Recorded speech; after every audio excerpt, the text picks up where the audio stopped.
तो चलिए इस वीडियो की शुरुआत करते हैं। जैसा कि हमारा पहला क्वेश्चन दिया हुआ है जो कि सिनोनिम से रिलेटेड है। हमारे सिनोनिम शुरुआत होते हैं जो कि जैसे कि हमारा पहला क्वेश्चन है कॉन्टेजियस। कॉन्टेजियस का मतलब हम जान लेते हैं। कॉन्टेजियस का मतलब होता है संक्रामक, यानी जैसे कि कोई बीमारी होती है वो संक्रामक होती है, वो फैलती है इधर उधर।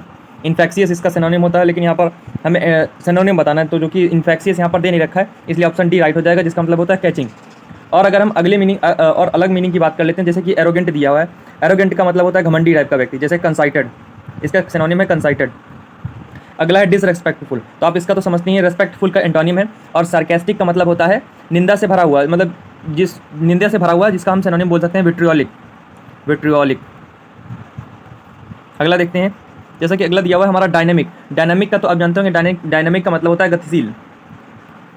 गतिशील, तो अगर हम इसका सिनोनिम देखते हैं तो इसका सिनोनिम इवोल्यूशनरी हो जाएगा। इवोल्यूशनरी का भी मतलब सेम होता है। और अगर हम अटेंटिव देखते हैं तो ये अटेंशन है, अटेंशन को ही अटेंटिव लिख दिया है। और उसके बाद में इंड्योरिंग। इंड्योरिंग का मतलब होता है कोई चीज़ जैसे कि स्थायी है, जो टेम्परेरी नहीं है, उसे इंड्योरिंग बोलते हैं।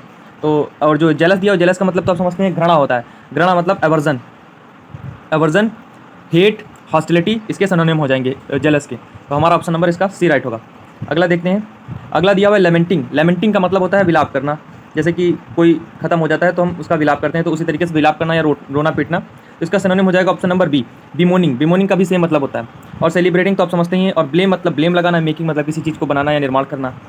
अगला हमारा दिया हुआ है ऑर्गेनिक। ऑर्गेनिक का मतलब होता है नेचुरल, कोई चीज़ नेचुरल है, यानी ऑर्गेनिक और नेचुरल एक दूसरे के सिनोनिम है, तो इसलिए हमारा ऑप्शन नंबर ए राइट हो जाएगा। और अगर हम बचे हुए को देखते हैं, डिसिप्लिन्ड। डिसिप्लिन्ड वो व्यक्ति होता है जिसको अनुशासन में रहना पसंद होता है, तो जैसे कि हम उसे बोल सकते हैं डॉगमेटिक व्यक्ति। डॉगमेटिक, जैसे कि हमने पिछले वीडियो में बताया कि डॉगमेटिक मतलब एक सिद्धांतवादी व्यक्ति जो कि अपने सिद्धांतों के अनुसार ही चलता है।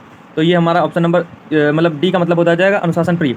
अनयूजुअल, अनयूजुअल का मतलब होता है जो कि रेयर है, जो कि रेयर है, रेयर है या अनकॉमन है, जो कि कॉमन नहीं है, अनकॉमन है।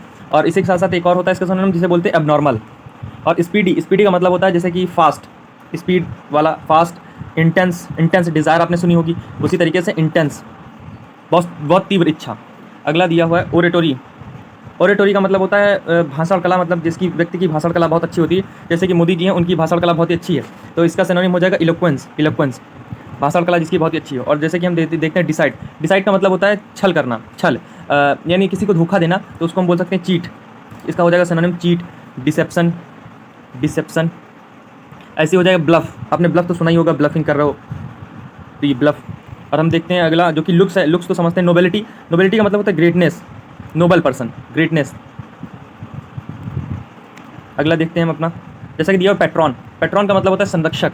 पेट्रॉन का मतलब होता है संरक्षक, यानी गार्जियन जैसे कि होते हैं, तो पेट्रॉन होते हैं। She is a patron of art and culture.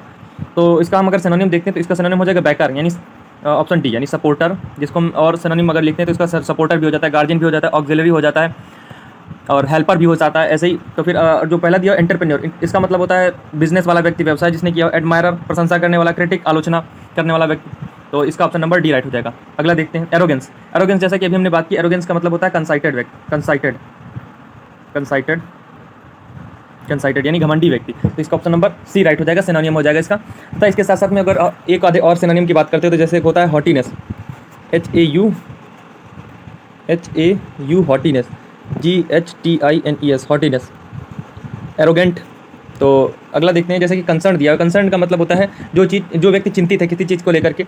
और अनप्रिटेंशियस का मतलब होता है सरल, स्ट्रेट फॉरवर्ड, जिसको हम बोलते हैं स्ट्रेट फॉरवर्ड, सीधा साधा व्यक्ति। तो इसका हम हम्बल भी बोल सकते हैं, मॉडेस्ट भी बोल सकते हैं। और सिंप्लिसिटी का तो आप जानते हैं, सिंपल, सिंपल व्यक्ति, साधारण।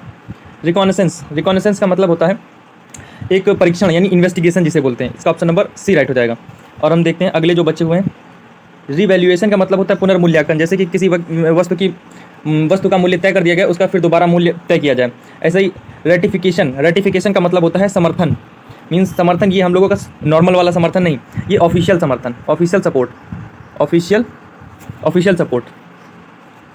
अगला है रेगुलराइजेशन। रेगुलराइजेशन का मतलब होता है किसी चीज़ को नियमित रूप से चलाना, किसी चीज़ को नियमित रूप से चलाना।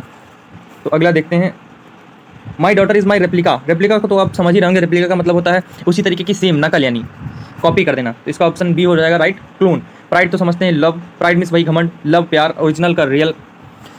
सार्डोनिक, सार्डोनिक का मतलब क्या होता है? सार्डोनिक का मतलब होता है रिप्रोचफुल, रिप्रोचफुल, जिसका मतलब हम बोल सकते हैं तिरस्कारपूर्ण, जैसे किसी का अपमान कर देना तो वो सार्डोनिक हो जाएगा उसके लिए। रिप्रोचफुल, कंटेम्प्टस, स्कॉर्नफुल, इस तरह से इसके सिनोनिम हो जाते हैं। और अगर हम बात करते हैं इसमें जो कौन सा सिनोनिम होगा, इसका ऑप्शन नंबर सी राइट हो जाएगा, मॉकिंग। मॉकिंग का भी मतलब होता है किसी का मजाक बना देना, किसी का मजाक बनाना। ऑप्शन जो डी दिया हुआ है कॉमिक, कॉमिक का मतलब जैसे कि फ़नी चीज़ें होती हैं उन्हें हम कॉमिक बुक्स तो आपने सुनी होंगी, कॉमिक्स की कॉमिक्स पढ़ो कॉमिक्स, तो उसी तरीके कॉमिक्स मीन्स फ़नी। कंपैशनेट का मतलब होता है दयालु, जिसे हम बोल सकते हैं काइंड पर्सन, काइंड पर्सन। और जैसे कि इंसाइटफुल है, इंसाइटफुल का मतलब होता है प्रैक्टिकल, व्यावहारिक, प्रैक्टिकल। तो देखते हैं हमारे सिनोनिम खत्म होते हैं, यहाँ पे एंटोनिम शुरू होते हैं। हमारा जैसे कि पहला एंटोनिम दिया हुआ है अट्रैक्टिव, तो अट्रैक्टिव का मतलब तो आप जानते होंगे आकर्षक। तो आकर्षक का अगर हम एंटोनिम देखेंगे तो ये रिपल्सन, रिपल्सिव, यानी ऑप्शन नंबर सी राइट हो जाएगा। और जैसे कि अननेचुरल दे रखा है, ये तो आप समझ ही रहेंगे, मॉडर्न, आजकल का मॉडर्न जमाना। डिसअप्रूविंग, अप्रूव का ये एंटोनिम है। अप्रूव मतलब किसी चीज़ को पास कर देना, अप्रूव कर देना, तो उसका एंटोनिम है डिसअप्रूविंग। ये दिया हुआ बाउंडलेस, बाउंडलेस का तो ये होता है जैसे कि परपेचुअल, कोई चीज़ जिसको बाउंड नहीं किया जा सका। Infinite, infinite, infinite, perpetual, eternal, तो इसका एंटोनिम हो जाएगा ऑप्शन नंबर डी यानी फिनाइट। तो अगर हम देखते हैं जो ऑप्शन बी और सी दिया हुआ है, इन दोनों का और इसका ऑप्शन सी और ऑप्शन बी का दोनों का मतलब सेम होता है। वेस्टनेस, वेस्ट और एक्सपेंसिव, दोनों का मतलब होता है कि एक बड़ा यानी काफ़ी बड़ा, जैसे huge vast, expensive huge, huge इसका सिनोनिम हो जाएगा। तो ऐसे इन दोनों का मतलब तो ये हो गया बड़ा यानी ह्यूज। और जो कि हाई है, हाई तो आप समझते हैं। अगला है क्लियर। अगर हम क्लियर का एंटोनिम देखते हैं, क्लियर का जो एंटोनिम है वो हो जाएगा हमारा ओपेक। क्लियर का मतलब होता है एकदम साफ सुथरा, जैसे कि क्लाउडलेस है, क्लाउडलेस का भी मतलब होता है क्लियर, लेकिन हमें एंटोनिम देखना है, तो एंटोनिम हो जाएगा ओपेक यानी अपारदर्शी, जिससे कुछ ना दिखता हो। और ब्लू, नीला, ब्राइट, चमकदार। ऐसे ही हमारा अगला दिया हुआ है डीप। डीप का तो ये कक्षा 12 का है, जो कि इसका मतलब हो जाएगा डीप का सैलो, एंटोनिम में लिखा हुआ है ये। अगला सॉरी, हाँ, इसके जो बचे हुए हैं, ये बचे हुए तो खैर कोई डेंजरस नहीं है, इनको आप आराम से समझ सकते हैं, तो नॉर्मल वर्ड्स हैं। जनरस, जनरस का मतलब होता है जैसे कोई उदार व्यक्ति, जनरस, काइंड पर्सन, तो इसका एंटोनिम हो जाएगा स्टिंगी, कंजूस व्यक्ति, जिसको खर्चा करने में बड़ा तकलीफ होती है, कंजूस व्यक्ति। तो ईविल का तो बुराई, हॉस्टाइल का मतलब शत्रुता, जैसे कि इनमिटी, इनमी, इनमी बोल सकते हैं हॉस्टाइल का। और रफ का तो हमने अभी कल बात की थी, रफ, रफ का होता है अनरिफाइंड, अनरिफाइंड यानी क्रूड। तो अगला देखते हैं हम, जैसे कि दिया हुआ प्लेंटी।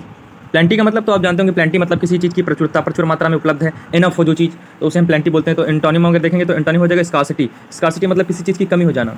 तो अगलीनेस तो कुरूपता, रफनेस तो वही सेम रफ का, ड्राइनेस, ड्राइनेस तो समझते हैं आप ड्राई। इंडस्ट्रियस, इंडस्ट्रियस का मतलब होता है हार्ड वर्किंग, तो एंटोनिम अगर हम देखेंगे तो इसका हो जाएगा लेजी। एक्टिव, प्रोडक्टिव और डिसलॉयल। डिसलॉयल का मतलब हम समझ लेते हैं, डिसलॉयल का मतलब होता है जैसे कि हम बेवफा कह सकते हैं उसको, बेवफा, जो कि निष्ठावान नहीं है, उसको हम बेवफा बोल सकते हैं। जैसे कि अब अगला दिया हुआ है ग्रो। ग्रो का मतलब होता है किसी चीज़ का बढ़ना, तो एंटोनिम देखेंगे तो एंटोनिम हो जाएगा स्ट्राइवल। स्ट्राइवल, इसका हम एक और एंटोनिम लिख सकते हैं श्रिंक, SRINK, SHRINK, श्रिंक। और जो स्ट्रेस होता है, स्ट्रेस मतलब खींचना, स्प्रेड मीन्स फैलना, इनलार्ज मतलब बढ़ना। तो ये सारे सिनोनिम ही हैं इसके लगभग।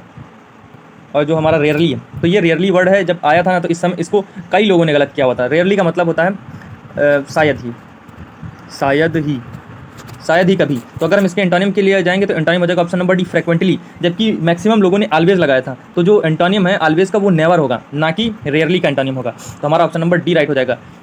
तो अगला देखते हैं, जैसे कि क्रुग्ड। तो हमारा क्रुग्ड दिया हुआ, क्रुग्ड का मतलब होता है कुटिल व्यक्ति। जैसे कि आचार्य चाणक्य जो थे, उनका नाम कौटिल्य कैसे पड़ा, वो क्योंकि थोड़ा सा कुटिल टाइप के व्यक्ति थे, कुटिल यानी चालाक, चालाक व्यक्ति। तो अगर हम इसमें देखते हैं तो इसका एंटोनिम हो जाएगा ऑप्शन नंबर सी यानी स्ट्रेट फॉरवर्ड, यानी जो व्यक्ति भोला भाला है, एकदम सीधा साधा है, तो वो कैसे कुटिल हो सकता है। तो पोलाइट का तो आप समझते हैं विनम्र, जनरस का उदार, हैप्पी का खुश।